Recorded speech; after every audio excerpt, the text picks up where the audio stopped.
Well, Madam President, I appreciate the opportunity this day and the previous one that you had granted for me to meet your board and then the executive, and the permission that I have had to be part of this meeting today.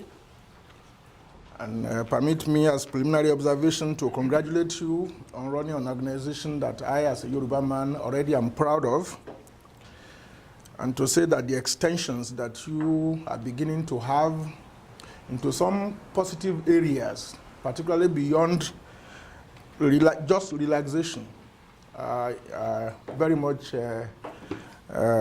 pleases me and enhances the respect that I have for myself as a member of the culture that we all belong to here, to be a Yoruba man. Yes, it's Mother's Day, and I think it's a matter of pride that one of our mothers is also a head of an organization such as this, and that from all I have seen, other members of our gender are playing a role that people should be proud of as members of the civilized community. In our tradition, the woman's place is exceedingly significant. And among Africans, we as Yoruba people have that to show up and to show off, whether it be in the area of industry or trade or business, and increasingly in the area of politics.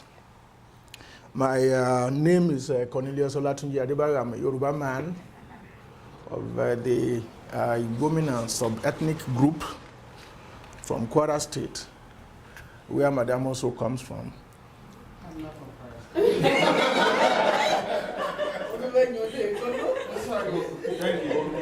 I'm married to it's true. I'm sorry, sir.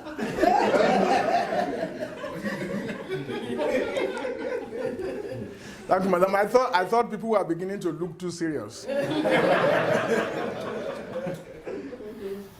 And we required a measure of comic diversion. I'm very delighted to have this privilege, Madam. I'm in Canada as the official representative of Nigeria's National Democratic Coalition, otherwise known as Nadeco, specifically to open and run the Canada office of that organization, which we like to think of as a premier umbrella for the opposition in Nigeria. Opposition not in political terms, but in realistic terms, in a situation where we are confronted by an impossible establishment which requires combating in the most civilized way. Nadeco is national, Nadeco is democratic, and it is a coalition. I'm stressing these words, although they may not have been considered as exceedingly important where we started, because of some recent innuendos that one was beginning to hear as to Nadeco being sectional in the Nigerian context. If situations make certain people more prominent in its operation, you find that that situation is not different from what we have been living with in Nigeria from the very beginning. Whenever there is a struggle, certain people have often shouldered the responsibility of such struggles. So was it with independence. Oftentimes, of course, they were not privileged to enjoy what they have fought for as much as they deserve. That has been the lot of the Yoruba man. Nadeco is national. When you see our crest, we thank God for the foresight. It struck me more recently as exceedingly important. You will find that the national crest is there of Nigeria. The commitment of the organization is to the oneness of Nigeria, not for its breakup or its cracking. And the emphasis, of course, is for democracy and the realization of basic human rights. How did it come about? We had several organizations in Nigeria that were pro-democracy and that were human rights, but came the situation when in 1993 we had an election which people considered the fairest that we have ever had in our country. And before we knew what was happening, it was annulled. And we had a contraption put in place that was supposed to be government. And before we knew what was happening, a coup was staged against it. And certain people came into power who said they would stay for a very short time and restore democracy to our country. And that short time hasn't gotten any shorter. And we found them in an obscene kind of way celebrating their 4th anniversary on the 17th of October last year. We are pretty close to the 5th anniversary of the fateful June 12, 1993 election. That's how short that brief government has been. But Nadeco came into being when these various organizations that had been existing decided that there was need to work together in cooperation, even under an umbrella of a coalition, to confront what was most immediate to all associations. When I say associations and organizations, I, for example, came into Nadeco from organizations that I belong to who share a commitment to the basic minimum that brought all members of Nadeco together. There were organizations like Afenifere. There was the Middle Belt Forum, which I belong to, the first two.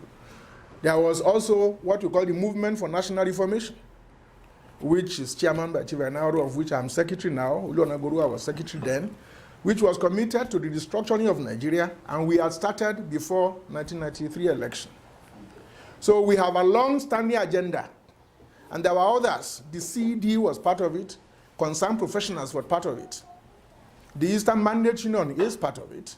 The Council for Unity and Understanding was part of it. And we were coming together to prosecute a minimum agenda of restoration of democracy to Nigeria, and the insistence on the rule of law and respect for the human rights to which we are signatory at the African, Commonwealth, and United Nations levels. The immediate issue that provoked this togetherness was the discovery that whereas General Abacha had promised Nigeria a sovereign national conference, he was going to establish a constitutional conference. And there was no law to indicate what it would do. There was no revision of register to indicate how a fair election could be conducted. And he was now going to have a third of the membership of that body nominated by himself, and the quorum of the working body was going to be exactly 1/3. So we saw a predetermination to ram through an agenda and to guarantee that it was prosecuted, such that even if people decided to boycott, at least those who are nominated will be there, and they will get the purpose that they wanted achieved. Nadeco immediately said that election should be boycotted, and it was appropriately boycotted, to the end that there were less than 400,000 people who voted throughout Nigeria to elect people who went to that constitutional conference. Our argument was that we don't need a constitutional conference. We had one before, when Babangida was there, and that constitution which they produced has never been used, so there's no question of it having failed. If we were having to have another conference, it had to be a sovereign national conference, because we got to a situation where we had to ask ourselves, do we want this country to continue as a country? And if we do, how? So that Nigerians will be able to determine the nature of our togetherness and what will be the form and structure of our constitution, as well as how is it that we are going to be ruled. It was our feeling that if it was sovereign, not only would the members be elected, they also would be subjected only to ratification by the Nigerian populace through a referendum. To demonstrate how odious it was, some of the people nominated to the Constitutional Conference included somebody like Deco, the same Deco who was infamously being created from England, you remember, saved at the airport in standstill by the same military government which thought he was a thief, that he had stolen, the Rice saga. He now came back on the red carpet as a nominated member of the Constitutional Conference. And so all of us who had said we were going to the conference decided it wasn't worth our going. Even the body that was to arrange it, the Constitutional Conference Commission, was lopsided. It was loaded with apologies for the military. And we didn't think they could do a good job. And up to today, everything we said at the founding of Nadeco has been fulfilled to the letter. In fact, it's worsened by the recent developments. Nobody up to now has seen the constitution they produced. And it was at that conference that Shehu Yar'Adua offended Abacha, by mounting up pressure and getting people to insist on a date for the exit of the military, which they had promised. Ate was going to be brief, if you remember, those were the words of Abacha. And they said the constitutional conference which they would put in place would determine the date. And the moment they started determining the date, those who were involved got into trouble. That was the beginning of Yar'Adua's detention before it became convenient to rope him into a coup trial and send him into prison and get him killed. Now, so that's Nadeco. And its members were initially therefore made up of representatives of bodies that formed it. It wasn't initially a question of individuals wanting to become a member and joining. If you were in it, you came, like for example, Beko Ransom Kuti was representing CD on Nadeco. Alawa Kabashon was representing AD and DA on Nadeco. That's Democratic Alternative. People like Admiral Ndubuisi Kanu were representing Eastern Mandate Union. People like Yam Komono Dan Suleiman were representing the Middle Belt Forum. That's how we got together, and we got going.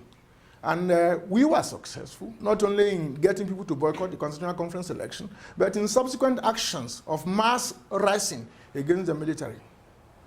We were involved with a measure of pride in the demonstrations of 1994, which culminated in the detention up till this moment of some of our labor colleagues, because the labor unions were also involved in Nadeco.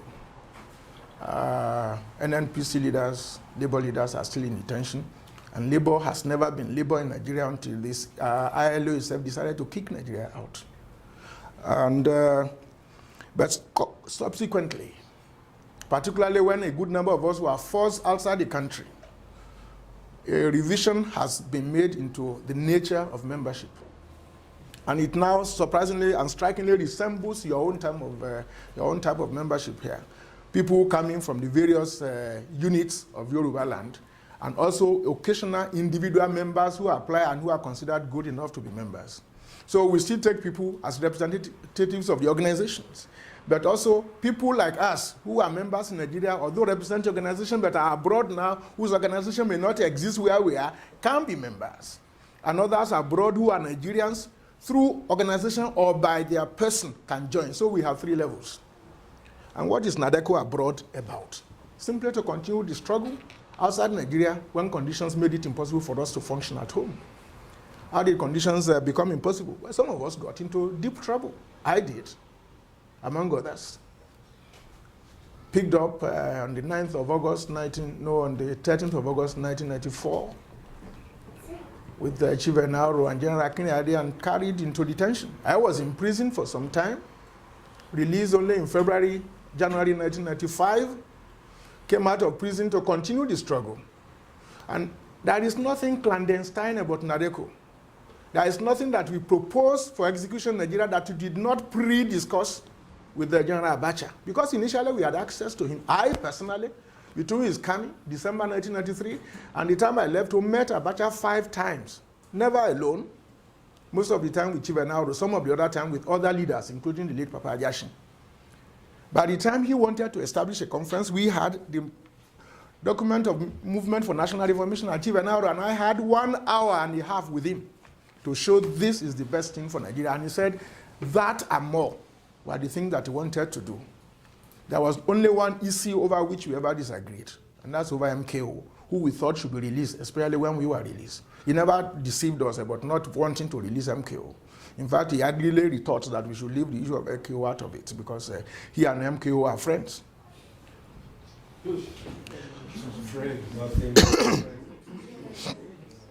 Now, so what has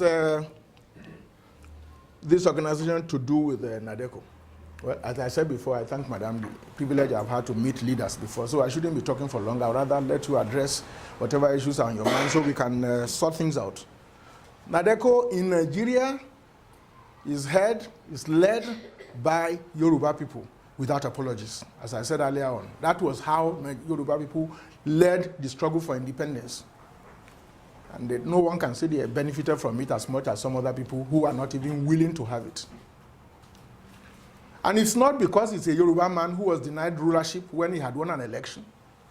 It's because that is the habit of Yoruba people. When there is a struggle to champion it as if their whole life depends upon it. Now it happens that their life depends upon it. The survival of the Yoruba man and the Yoruba nation is involved in the struggle that is afoot now. It goes without saying, you just need to see what is happening. A friend of mine, Barabi Musa, who always hates to have issue talked of in national terms, recently had to agree that the Nigerians, that Yorubas are being victimized today. Now, I'm not preaching excessive nationalism. These are realities. You just need to go and compare the list of what people think are happening to. How many people have been killed? How many people have been imprisoned? How many people are still being caught? The secretary of Afenifere is also the secretary of Nadeco. Only last week he was picked up again. He has spent 2 years in prison before. Ayopadokun. He comes from the same place with me. I mean, he comes from Kwara. The president of Afenifere, Chief Adesanya, who was deputy to Ajashin, who took over after Ajashin's death, had 8 bullets fired at him on the bridge in Lagos. His life is spared. He continues with the struggle. People like Falaye are there. Bidrojai, they are there. Several others. Fashion, what did they do? Our people get killed, and our people get arrested for suspicion for killing them. Kudi died simply because she was close to us, because she was the champion within MKO family for the struggle for the realization of what her husband had achieved through popular vote. She got killed. Who got arrested? Our own leaders. It was at that point that I left, signaled to go away by our leaders, when it was clear that one was also now on the hit list. I left Nigeria June 20, 1996. I got to Canada 28th January 1998. What happened in between is not worth talking about. It's not good to talk about. One thanks God for life. But I'm here on official basis. There's no secret about it. The people and government of Canada have accepted me here as a government-sponsored refugee to open and run the office. So we are in touch with the Ministry of Foreign Affairs. They know what we are doing, and they are doing the best to assist. Although maintaining this office is the charge of Nigerians, because it's Nigeria we want to liberate. Now, what is the relevance of a nationality? Our thinking is that when we gain independence, we had a federal constitution which recognized the difference of our people. And that's why we say, though tribe and tongue may differ, in brotherhood we stand. That's why that original constitution and that original anthem probably should come back. Yeah. Because people want us to forget that we are different. But the reason we had a federation and not a unitary government is a reflection of our basic differences. And the minorities struggled through Willings Commission to have their own states so that they can look after their own affairs. But we say, okay, all that can be taken care of after independence. But you know how difficult it became. When they created the Midwest, it was out of spite to break up the solidarity of the West, particularly to clip the wings of the action group. Ultimately, anyway, states were created. When they were still 19, they were manageable. But now one has lost track of the number. But the point is, states have gotten progressively weakened to the extent that not more than 2 are viable. The principle of federalism has been thrown abroad. We are running a unitary government, reminiscent of the military command structure. But each part does not benefit equally. And each part does not suffer equally. Those who progress are being regressed. Those who didn't are not progressing. So those who are ahead are drawn down, and those who are down are not moving up. The structure has collapsed, and we thought that needs revision democratically. All parties got together. Sometime I was involved in the organizing in 1995 December. The conservative, the progressive, just like we were struggling for independence, and we agreed to sink our differences and go for the minimum over which we agreed, restoration of democracy. After conclusion, we wanted to meet the head of state. He would not meet us. He didn't meet us. He hasn't met us up to today. And that was the point at which some of us started talking with our legs. It's not an exaggeration. Some of our colleagues who accepted to work with them, who thought that we were seeing false signals, have turned around now so that to confess and admit that indeed we were right all along. Because when he came in, some of us were approached to come and work with him. And on principle, we thought he didn't have that kind of time. If his stay was indeed going to be as brief as he said it was going to be, what does he need ministers for? If what you want to do is to clean the place so they don't kill MKO, clean the place and let the man who wants it get there. That hasn't happened. Do you see any sign of this happening? Parties were going to be formed. People were told to go and form parties, and they went into the exercise. Some of us said, you are fooling yourselves. Some people were using their money to organize, others were getting government money to do it. Ultimately, he recognized those we wanted to recognize so that they can ultimately recognize him when the time came. And they did a few weeks ago, didn't they? Yeah. Every party that is recognized, 5 fingers of a leprous hand, as Uncle Bola calls it, now says there's nobody in Nigeria who can rule except Abacha.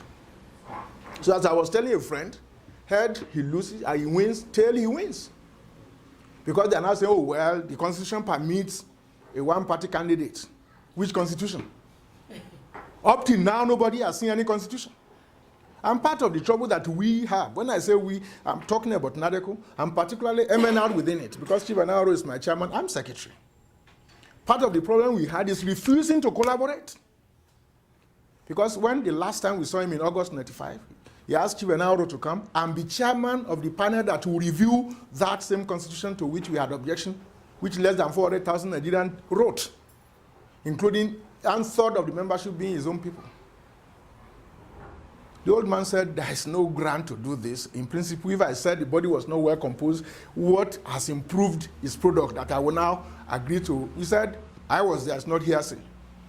Well, you see, Chief, the only thing they could agree upon is the date of exit of the military. Is that what we sent them there for? What you want is not there. What I want is not there. So if you, chairman, you think maybe you can get a bit of yours, I can get a bit of mine. We don't do that business, that kind of business. If Chief had agreed to do that, nobody would have gone after him with a gun. If I had given support, nobody would have gone after him with a gun. The issue is Nigerians abroad need to know precisely what is happening so that they can assist the people in the countries where they are resident in helping us so that help can be more relevant when it comes. And there are people who are talking of arms confrontation and those of us wanting to go to war, or particularly the Yorubas want to establish their own nation, all sorts of things, simply to give us bad name. They say call a dog a bad name to hang him. That's what they are doing. But one of the smallest ethnic communities in Nigeria is the Ogoni people. They have so dramatized their own situation that the whole world agrees that there is need for a measure of self-determination. Is that right? Mm-hmm. But it's not only the minorities who are suffering in Nigeria. No group suffers more than the one to which you and I fortunately belong, because we have nothing to be remorseful about. We had nothing to do with determining that we are Yorubas. That's how God created us. And God doesn't intend that man should be of one language. Otherwise, we won't have the Babel thing. It's a deliberate thing that there are different peoples in the world. But each is supposed to have a measure of self-determination in matters that pertain to his own affairs. And so we said, okay, we want a federation. That's what we agreed for in the beginning, before the military came in '66. Let each region, let each group of people run its own internal affairs in its own way. That was how it was. Those of you who were in the west, those of us who were in the north, others in the east in those days, they were going at their different paces. Some people were setting the pace, others were going in other directions, but it suited everyone because we had the minimum issues which united us at the center. And we thought we should revert to that. That's how Canada runs. That's how all federations run. And even countries that are not federations are adopting the same system because nothing works better. Britain is not a federation, or is it? And yet a progressive government comes into power and grants autonomy for a people who are literally persuaded to have it. The Welsh. The intractable Irish problem is getting a solution at last, and the Scots are going to have their own home parliament to determine issues of tax and so on and so forth. Why is it then that a nation as large and populous as the Yoruba nation, which had all the instruments of administration before the British came, cannot organize its own affairs? And it did successfully before the first coup. If things had gone on the way they were going before, no country in Africa could have overtaken Western Nigeria. Because there were several things over which we were forced at that time. But that's all history. We must make our history relevant. We can retrace the step. We can retract some of the things that have cause obstruction. Nadeco feels that people abroad should know what it is all about. What are we crying for? What are they saying about us? Where is the truth? And that's why I said I would allow more time for questioning with Madam's approval. We are a nation. We Yoruba people, not a tribe. As Uncle Bola was explaining in a recent interview, it's primitive people who refer to as tribes. There are very few nations in the world with a figure population larger than ours. But others, if they have self-determination, if they are small, they determine how they want to group themselves together, and then we all know what unites us. There was a time in that country when even foreign affairs, a certain amount of it was determined by the regions. You may not want to go that far back, but at least Nigerians should be allowed to determine how they want to proceed. Now,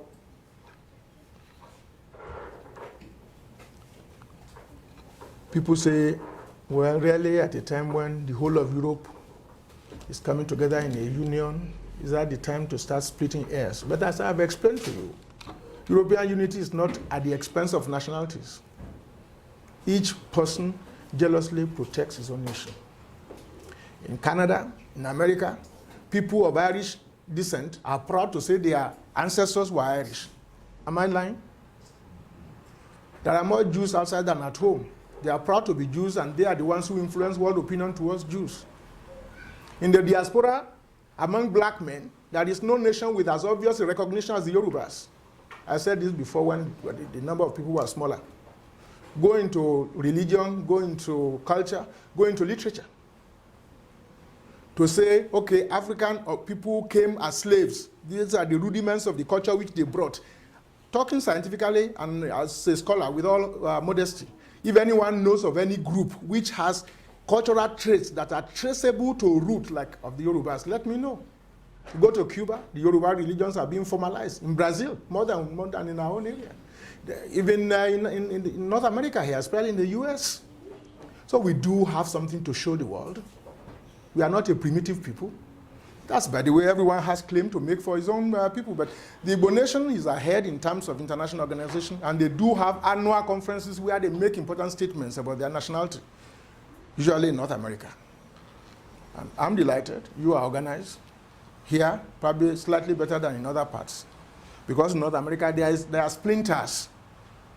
And in addition to my responsibility as a Nadeco resident representative here, Afenifere in Nigeria has asked me and General Akinade to coordinate the activities of all Yoruba organizations in North America and the Caribbean, so that you focus not just what you are doing here, but home, where you belong, and have direct link with the leadership of the Yoruba nation in Nigeria, so that you can have input into what they are doing and you can assist in their efforts. This is the double-barrel assignment that I have, which makes my visit to you different from those to other people. I have met the Edo Cultural Group. I was with them last Sunday. I'm arranging to meet other nationalities. Because I come from the North, I will be at the meeting of the Northern organization when they meet. Although, of course, I don't believe in the principle of one North. Like I was saying to the Edos, no one can say we want to call Western region and call Edo people, they will respond today. The day they got Midwest, they thought they had gotten their own thing. That's how the nationalities are organized. If you call a Scotsman an Englishman, you will say it's British, but it's not English. There's nothing wrong with saying I'm a Nigerian, yes, but I'm Yoruba. Why do people think we should suppress our nationality? Because of an artificial union. Now, like I said at starting, some of the things that you're already doing point in the right direction. And I appreciate that very, very much. At the end of the month, I have 2 engagements, as I was showing Madam, as I usually do show her. The Yoruba people in New York, belatedly the Yoruba people in Washington. All these things we must bring together and unite and unify. If they can't work together, at least they should be able to work directly with leaders of Yoruba at home. There is so much that you can offer here, even if it is not in question of in the position of sending things to them. Influencing opinion here of the government and the people is going to make considerable impact to the struggle. I think I will, at this stage, stop here. There's a lot that I could say, but I promise, Madam, that I won't speak up to 30 minutes so that there will be room to address issues that are important to the people who are listening. because there's not likely that anyone is here who hasn't heard a little bit about what we're about. I'm here to establish an office. All I have succeeded in establishing so far is a residence where I live, and I acknowledge that I've gotten considerable assistance from individuals who are members here, but also from organizations of Yoruba people in the US. More will be required. I will be counting on you to support me getting established, but more importantly, to lead that struggle, because you know the lay of the ground. I don't. I'm a stranger here. So I can't go wrong if I'm guided by those of you who are already part of the community. If you share the ideas that we are talking about, then you will be involved in the struggle that is consequent thereunto. Thank you very much. Question, similar to the question I had the other day. I had, if I may be correct, I had the chief mentioning some elders in the back home who could be contacted on this kind of issue. But I'd like to ask, who are those elders back home?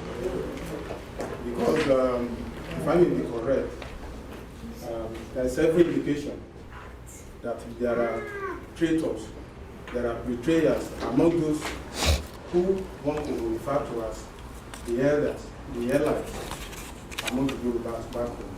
So, who are those you are referring to, sir? Thank you very much. One happy thing that I can say about the Yoruba national leadership is that there is no confrontation. It is true there are betrayers and there are traitors, but all communities do have them. And there is nobody who ever contested the leadership of Ajashin, of the Yoruba nation. Or was there a contest? Is anyone aware that anyone ever contested that Ajashin was leading the Yorubas? There was none. Even government recognized it. He succeeded by Senator Abraham Adesanya. Nobody struggled for the position with him. Ayo Kwadokun was secretary of Afenifere before he went to prison. He came back and resumed secretaryship after 2 years in prison. He's been taken back into prison now. But the leadership remains in the same place. And one's intention is that the leadership here should be in a position to directly maybe call Senator Adesanya and greet him, because at 78, these are leaders that one has had to work with. He's not looking for anything, except that if he dies, he wants to be sure that his children get their rights. None of his children is looking for position, like none of Ajashin's was. But they wanted to say that they will leave their children happier and surer that they will be denied they will not be denied their rights in the country that they had given so much to building. And some of the other leaders are there. But when I'm talking of the leadership, I'm talking of the uncontroverted, non-controversial. There are no two leaders of Yorubas. There was a section that one would not want to talk about now, that the alternative that Dia was trying to develop, because he said we are intransigent. But most of those have evaporated or gone over so completely they can't even pretend that they are championing Yoruba cause anymore. Yes, sir. Now, please, like Madam said, I'm not familiar with all names. You mention names. Okay, my name is Sonny Wahab Sonny. There's a microphone to record. You are from where? Kwara State area.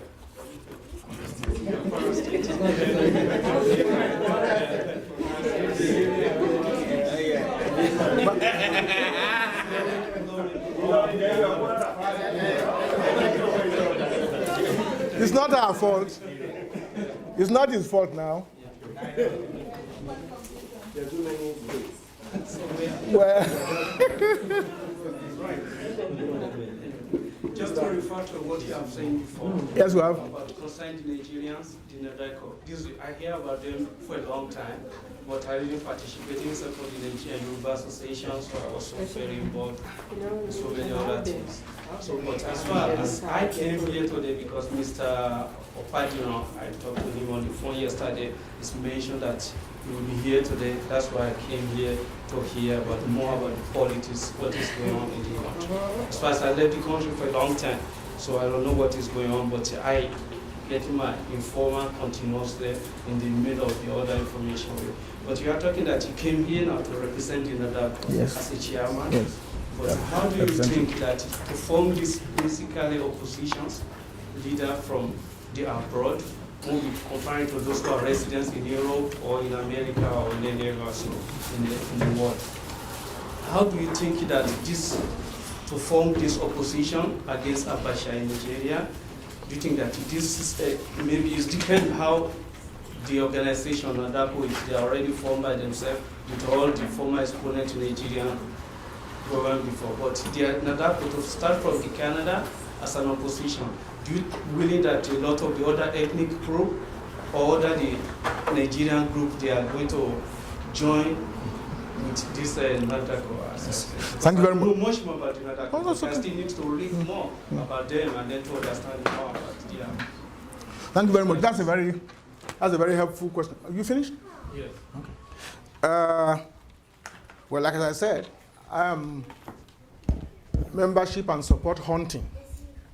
Ultimately, I would hope that you will approve to have representation on Nadeco here, but I'm hoping that each one of you will be willing to join us in this struggle. There are bodies like this. Our headquarters, the Nadeco abroad is headquartered in London. And the leader there is Air Commodore Dan Suleiman, who's from Adamawa Strait. London, Ontario, or England? London, England. UK. London, UK. Yes, I'm not familiar with that yet. That's true. London, UK. And in the US, in fact, the national leader of Nadeco is resident in the suburb of Washington, Chief Anthony Enahoro. But there are other members who are running the organization there. And Canada happens to be the country that has given Nadeco and has given the opposition in Nigeria the greatest open support. That's why they got into trouble and had their embassy closed, because the Nigerian government was not going to give them protection. And they continue to help us, and they will continue to help us. We have the same organization in Germany and other parts of Europe. But more importantly, even those bodies that are pro-democracy and human rights organizations that are Nigerian or that are interested in Nigeria, though they are not Nigerians, we are supposed to provide an umbrella on a full-time basis for the coordination of their activities, to the extent that we can have a powerful lobby in the international fora, like United Nations, Commonwealth, name it, EU, so that when things are going, we have people who are talking the same language. There may be 20 issues that the organization addresses. There may be only 2 that are in agreement with what everyone agrees with in Nadeco. Only those areas that are called the minimum agenda, where we agreed, we pursue our efforts together, and no one stops you from going on with other areas of your own program. So this is it. We are hunting for people to join Nadeco, but if they don't join Nadeco, to join the struggle. And if there's any way that having more time to do it, that one can help those organizations which they run or which they are members, then one has a duty to do that. Because in any case, we have access to government.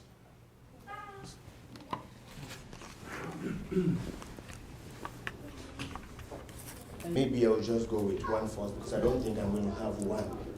I will give the people the rest of the people some chance to talk, and I'll still bring some more questions. My first question is, yes, Nadeco. I'm very aware of Nadeco. I've been with Nadeco right from home before I get here. And I'm sure most of this information that you pass down is very new to some of the people. Some of us is not very new. What I'm trying to, for what is going on in Nigeria now, and the position that Abacha government is taking, what is the ultimate decision or action that Nadeco people as a group are planning to do? Because I am sure of one or two things. Abacha is not going to leave that presidency alive. He's not planning to. It's either you kill him there or he doesn't live for life. It has been planned, it has been done, it has been executed now that he's going to be there. So how are we going to get him out? Is it by dialoguing with him? He's not willing to talk to anybody, you understand that much? Or is it the same action that Nigeria took in Sierra Leone that we're going to, is going to be the agenda? Or what are we going to do to get him? He has to be out of this. this is a military government, Abacha government has to be out. What is Nadeco planning to do regarding that before I take my point? Thank you very much indeed. Nadeco cannot do anything in its own strength. That's why Nadeco is calling for the understanding, cooperation, and sympathy of all Nigerians, because we have undertaken a struggle on behalf of the totality of our people. On our own, we are too few. How many people have the time? And incidentally, Nadeco, we don't usually open a book of register of members. Here it may be safe. In Nigeria, if somebody found a membership card in your house, you probably know that that's done it. But we know that most Nigerians are with us. Now, what to do, what you said as to Abacha not wanting to live a life, I accept. That's what we have always been saying. There are some people who even believe that it is known that his health is not good and that his life expectancy is not long. So he will want to, no, but that's no secret. As responsible a man as the US former ambassador, Carrington, said that he's believed to have AIDS. It's written. I'm not character assassinating. People say his liver problem, his cirrhosis, whatever. He gets professors from the US, and he can afford the most expensive equipment and whatever it takes to transport it to his clinic and be treated there. Then people say he knows he won't live long, so he will be laughing at you at looking at certain years, because, but while he's there, he's there. Now, that's possible. It's one thing for a man to wish one thing, it's another thing to be able to actualize it. As to whether we have a program. Yes, we do have a program, and the program is to let the world know the truth. For too long, they didn't take us seriously. When we said he's not serious about the Constitution. You know, former President Carter went to Nigeria, and they did the usual window dressing for him. He met some members, so-called respectable members of the Constitutional Conference, and he said, oh no, the kind of people I saw there, they are very serious-minded, they are going to do whatever. I'm sure he will have swallowed his words now, because nothing will come out of it. And like as I said, if you go to referendum, what happens? If there's a chance of people saying no, you know, any vote in Nigeria is one thing, those who come out is another thing, what result you get. Even if people say no, and the majority is overwhelming that it is no, then what? That means General Abacha continues. Maybe it will be promotion to Admiral, what's the field marshal? Because if you say no, since he's the only one contesting, and he hasn't stepped and nobody is even acting, what does that mean? You say no to him as a civilian, so he will continue as a soldier. So if you say yes, he puts down his uniform, he dons Babariga, which he wears frequently now anyway, and he adds Alaji to the general, then that's it. So the world must be made to see, and each one of you in your private discussions, when people bring up the issue of Nigeria, let them know what he has just said and what I have just explained. We are confronted with a no-choice situation. Yes or no to referendum means Abacha, the same answer. So what can the world do? Well, the Commonwealth will meet again. He you met last week. Others as individuals can take unilateral action. The easiest solution to see him out is embargo that involves petroleum. We have been drumming it, we are drumming it. We have been drumming this, we are drumming it. Tomorrow was to be my appointment. That's why I requested Madam to let me meet you early today, because I was to go to Ottawa today for an appointment with the minister tomorrow. We will drum this issue. But I, as an individual representing Nadeco, must be seen to have support of Nigerians. So in the course of this matter, if we read, either directly or indirectly, that it requires a mass action, which is respected in the democracy, if I haven't met you before and interested in the organization, I can't call you out to do anything, because you won't even know what it is about. And we won't be looking for rabble-rousers. We'll be looking for respectable people who they will take seriously when they see them, who, if they are caused in the demonstration, they ask them questions, they will give the kind of answer that will satisfy the world. So whatever action is called for, I will be counting on your support when it is time. Even if it's necessary to go with me, find a few people who will go. And I will say to Yoruba people, don't be worried if some people are saying that it's a Yoruba thing. Let it be. Independence was. We didn't enjoy it alone. Whoever is ready, let them come. I am ready. Madam has assisted me to access leaders of other communities. But I won't wait until I've seen all, because that's a way of making sure that I don't start. The government that has agreed to accept us, it took a lot of thinking and consideration before they knew we deserved that kind of support. Let me remind you, ANC in South Africa, you know how long it took them to fight that struggle? They had office in Nigeria. Some of you, if you were old enough and you were working at that time, you were contributing a percentage of your salary towards the South African scene. That's what we are saying. We want the support of the Canadian people in that kind of way. We led the struggle for independence in Rhodesia. That's probably why the world is not, some part of the Western world are not sympathetic to Obasanjo and Yar'Adua. Because it was at that time that Obasanjo nationalized British Petroleum, because Britain was not cooperating when the white people who demonstrated self-government in South Africa so as to dominate the blacks and turn it into Africa Petroleum. How we manage it today is a different matter. But there was a time when we had a sharp African Central policy. That's what turned Nigeria into a frontline state in the history of South Africa. What is the distance? Gambari is still precise at the United Nations on matters that have to do with peacekeeping and decolonization. How can it be that we ourselves require rescue today? And if our own situation, if the bubble bursts in Nigeria, it's not going to be comparable with any other country because the sheer population. And I want you to know those who will suffer most are the Yorubas. Because we have more people outside than any other nation. I don't know what your population here, correct me if I'm wrong. If you take the population in Toronto of Nigerians, I would not be surprised if the Yorubas are more than half. I spent considerable time on the West African coast when I ran out of home.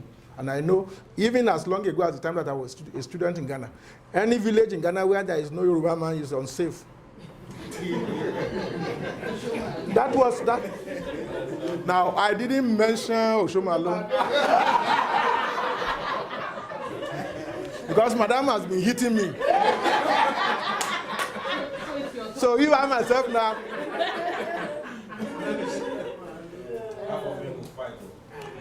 Thank you. Half of me will fight. And that's too formidable for me to confront. No, so this is the situation, really. I want to say with all sense of responsibility that if the responsible people are not given a chance, the irresponsible will not wait for discussion. And the form that things take in that situation are usually terrible for the ordinary man. Today in Nigeria, there's a resurgence of fundamentalism, particularly in the north. When we were put in prison, they kept drilling me about arms that we were importing through the western borders. I wasn't importing no arms, I said. What is the totality of the western borders? How does it compare with the northern borders? Whoever mans the northern borders, do they know that there's a boundary in those areas? The people in Niger, do they know the difference between their own country and ours? The people in Chad, do they know the difference? Why these southern borders and western borders in particular? Last week, AK-47 loaded truck was arrested. It's not in the southern borders, it's in the west. When they were announcing that we were army for confrontation, not a single person has been tried up till now. People are in detention. Wale Soyinka, Chief Enaro, have been taken to court in absence here as people who wanted to wage war against Nigeria. Nobody has been taken to court. No single fact has been adduced. The same people monitor those who are planning a coup, even within the military. And before we know what, they have sentenced them to death. If they can find anything against any of us, they will immediately make it public. Let the world know that when they tell us that we are doing this, the terrorism that we see in Nigeria is state terrorism. And that is why they killed Ewane. As I said to some people, don't be tired of hearing it, with bullets that are not available to the ordinary criminal on the street. These are classified material. The bullet that dissolves in your body within minutes of its arrival, so you can't extract it to know the nature of it, is classified. Only people who are official military or security have access to it. People killing our people in Nigeria are government armed terrorists. Those who killed Kudi are not Nadeco, and they are not people fighting for freedom because she was a symbol of our struggle. Those who killed Suliat Adedeji in Ibadan were not friends of Nadeco because we don't kill, we talk.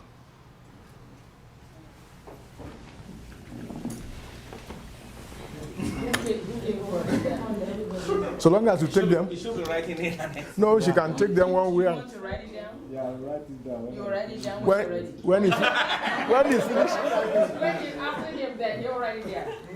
Okay. Okay, Yeah. thank you. Thank you, Chief for your brilliant information. We did know, like Mr. Niyi Banjo rightly said, Banjoko, sorry, that Abacha has come to stay. And from the scenario that is unfolding in Nigeria now, we know that positive change in that country is impossible. It's difficult. It's an uphill task. If it's impossible, it's uphill task. Oh yes. As long as Abacha is, as far as Abacha is concerned.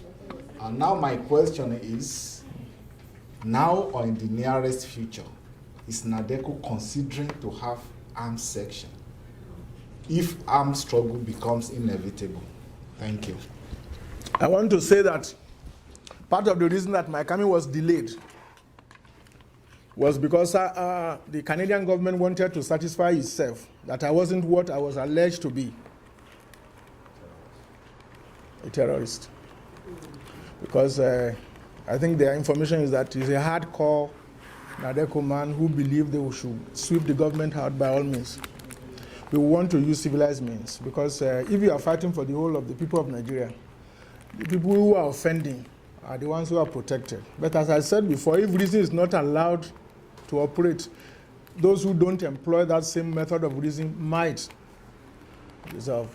We have no program to go into arms confrontation, and we hope it won't come to that. But we do not believe that Abacha cannot be moved, particularly those of us who have faith in God, because the battle is not always for the strongest, nor the race for the fastest. A day will come when God will decide that He has done enough. I have enough to tell you from the scripture that I read to know that God will unseat a tyrant when He's ready. Sometimes God also hardens the heart of these kings. Pharaoh was not the only one.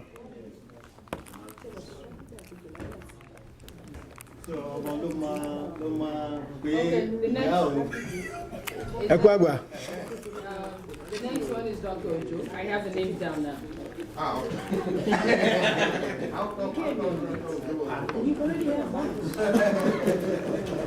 Who deserve when?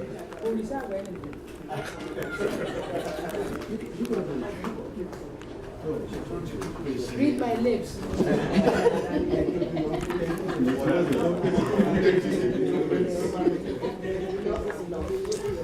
My name is Remi Ojo, and my question to you, Chief, is that assuming Abacha drops dead tomorrow, is the military in a position to have somebody else there, or is Nadeco prepared, for the eventualities? Yes. Thank you very much. Our attitude to that is simple. From day one, we haven't shifted one step. We said one credible election in the history of Nigeria was held on the 12th of June 1993. The man who won that election is alive. We say it should form a government of national unity and reconciliation, ensuring that people are picked in an apolitical way, but representing and reflecting the various national interests. And I said before when I met a section of this organization, what we mean by that is not just a question of, from Ondo State, always having Minister of Labor. So that...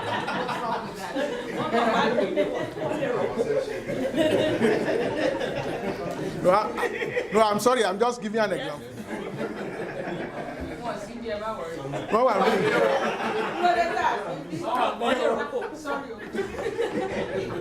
Now, I'm sorry about that. Because that's what our colleagues in Ondo usually give us example. They say we are in government, they give us Minister of Labor. Now, that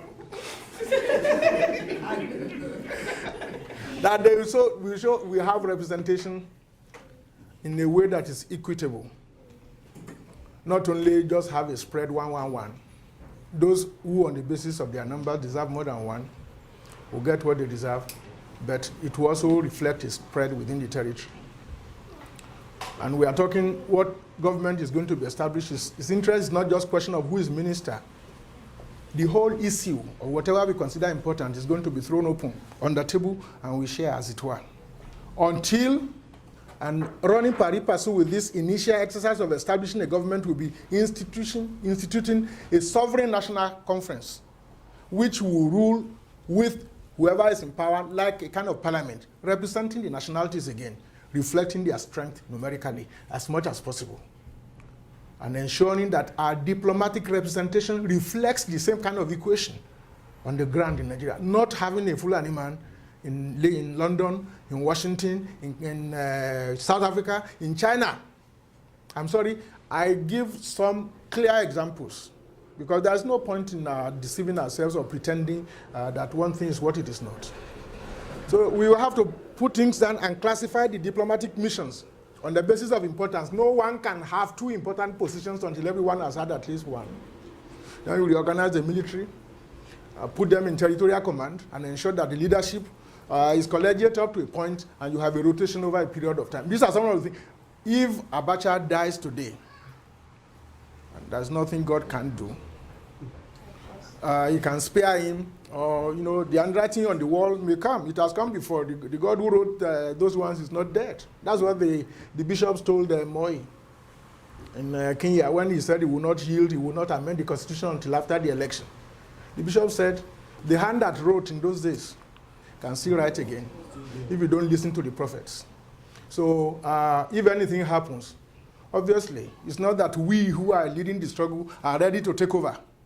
But the situation is such, the cooperation among those who are fighting is such that there will be no problem at all putting a government in place. MKO Abiola has to head that government because he's the only one we can provenly point to as having been elected by the majority of Nigerians in the history of our country, and the international community witnessed it. And what he's going through might well be a training to prepare him for the larger struggles of which he himself was not aware when he was embarking on the elections. There is not going to be a void. And let me say what some of us believe too. And I have no mandate for anybody to offer anything to anyone or to ask anything of anyone except support to achieve my duty, which I cannot achieve unless you cooperate and show me the way. What we are also saying is that so many of our people have been driven out of home that the relevance of those in diaspora becomes crucial to the composition of the new set of governments. Our people at home, some of them have been so mentally conditioned that it is going to make them function in a normal government is going to be very difficult. They will require a period of orientation or reorientation. The psyche has been warped by malpractices. The military system has killed initiative. The bureaucracy is not working anymore. The whims and caprices of those who are military monitors are the things that are governing Nigeria today. So there needs to be a measure of distancing, or at least a heavy dosage of mixture, so we can have a degree of freshness. And who knows, maybe that's why God has sent so many out. A young man from Winnipeg was telling me that he's aware that in this country alone, and in North America, there are over 3,000 Nigerian medical practitioners. Some of them experts of the highest order in the world. They are not going to remain here forever. I talked about Israel earlier on. There's more of Israel outside of Israel than inside it. And when the change came in Zaire, and the reason people didn't interfere in Zaire, the excuse the West always gave that there's nobody who can take over. But those people who do these things make sure there's nobody who seems obvious to rule. That's part of the trick. When you say your number 2 is conspiring against you, is number 3 good? And now which 2 soldiers can talk together? Do you know who sent who? The man who tried the Malu said, no, there's no charge card here for anybody who may have initiated the coup. He's only trying those they gave to him to try. So there is selective procedure in selecting who to try, in choosing who to try. So no 2 soldiers now can talk together. Mass life had died a long time ago.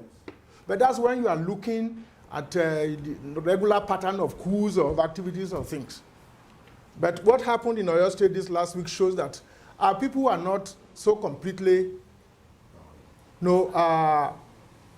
cudgeled into silence that they can't act. They did act. They were killed. Our leaders were arrested, like my Uncle Bola has been picked up. Lamadation has been arrested, like I told you, Ayokwadokun has been arrested. Others were arrested.